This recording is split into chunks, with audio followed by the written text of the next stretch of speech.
8월 25일입니다. 이사야서 34장 1절에서 17절까지 봅니다. 오늘 이사야서 34장은 세상의 종말에 대한 그런 예언인데요. 오늘 34장은 심판에 관한 이야기고 35장은 이제 구원에 관한 예언을 지금 이사야 선지자를 통해서 하고 있습니다. 민족들아 가까이 와서 들어라. 세상과 그 안에 사는 모든 것들아 들어라 라고 하면서 이제 세상 모든 민족들에게 선포합니다. 무엇을 선포하냐 하니까 주님께서 그 모든 민족에게 진노하셔서 그들 모두를 진멸시키려고 하신다. 그거예요. 이제 그들이 살해당하도록 버려두시기로 작정하셨다. 왜 그럼 주님께서 이렇게 모든 민족에게 진노하셔서 그렇게 그들을 죽게 내버려 두실까요? 8절에 그 답이 나와 있습니다. 이때가 바로 주님께서 복수하시는 날이니 그랬어요. 복수하시기 위해서 그렇다. 시온을 구하여 주시고 대적을 파멸시키는 해, 보상하여 주시는 해라고 선포한 것을 보니까 모든 민족이 결국은 하나님의 주권을 받아들이기를 거절했기 때문에 하나님께서 진노하셔서 그들을 파멸시키시기로 이렇게 작정하셨다. 그런 뜻이죠. 그래서 이사야 선지자는 하나님의 극심한 진노와 그 뒤에 따르는 끔찍한 장면을 이제 선포합니다. 죽은 자들이 내동댕이 쳐져서 그 시체 위에서는 악취가 솟아오르며 해와 달과 별들이 떨어져서 가루가 되고, 자, 하나님께서 이방 민족이 수호신으로 믿고 있는 그런 해와 달과 별 같은 것들 다 처단하신다는 뜻입니다.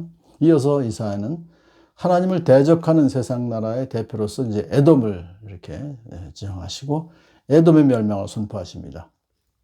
나의 칼이 하늘에서 흡족하게 마셨으니 그 칼이 이제 에돔을 칠 것이다.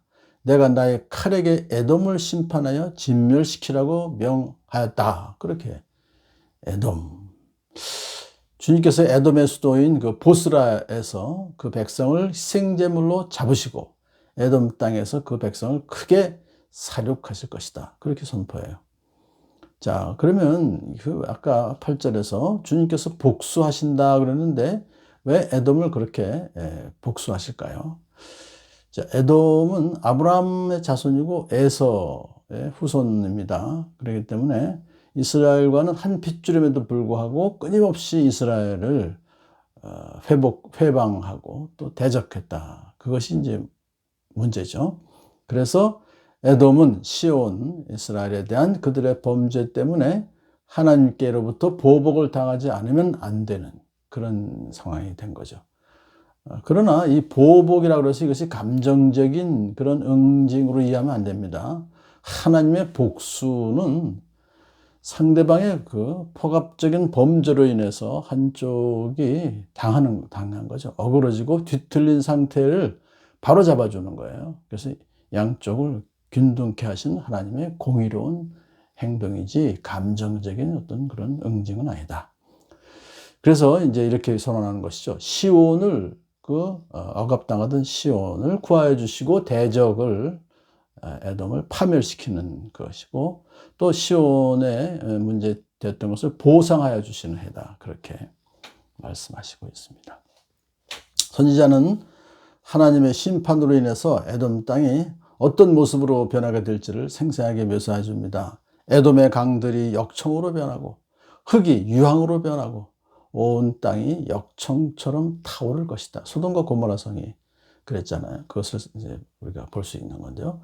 그 불이 밤낮으로 꺼지지 않고 타서 그 연기가 끊임없이 치솟으며 에돔은 영원토록 황폐하여 영원히 그리로 지나가는 사람이 없을 것이다.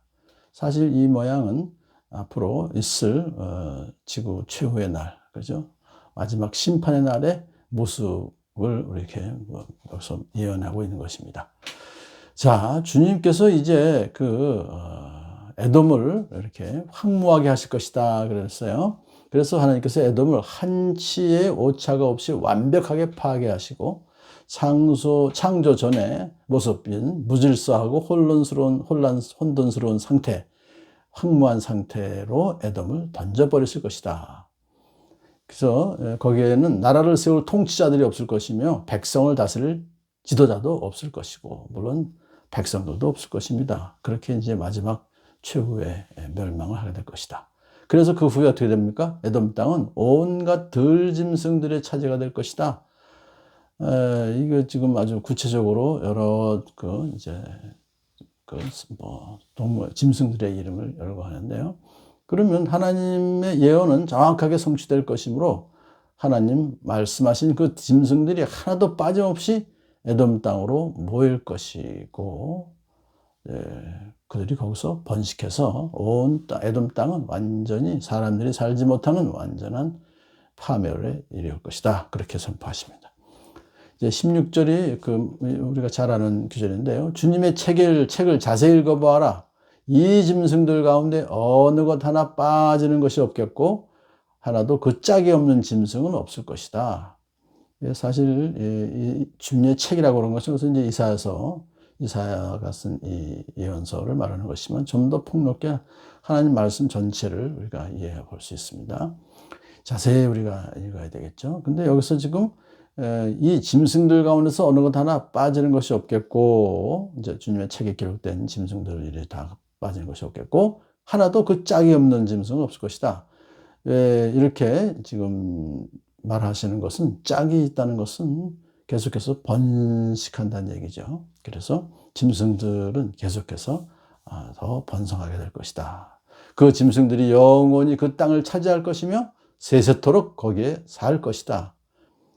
에돔은 악한 세상 권력을 대표하는 상징적 존재입니다. 에돔, 여기서 에돔이라고 구체적으로 말했지만 사실은 하나님을 대적하는 세력 전체를 말하는 것이죠. 하나님께서는 이렇게 하나님을 대적하는 세력들을 반드시 심판하실 것입니다. 라는 것을 보여주는 것이죠. 그러므로 오직 우리가 주님만 바라보며 어떤 어려움도 넉넉히 이겨나가는 저와 여러분들이 간절히 소망합니다.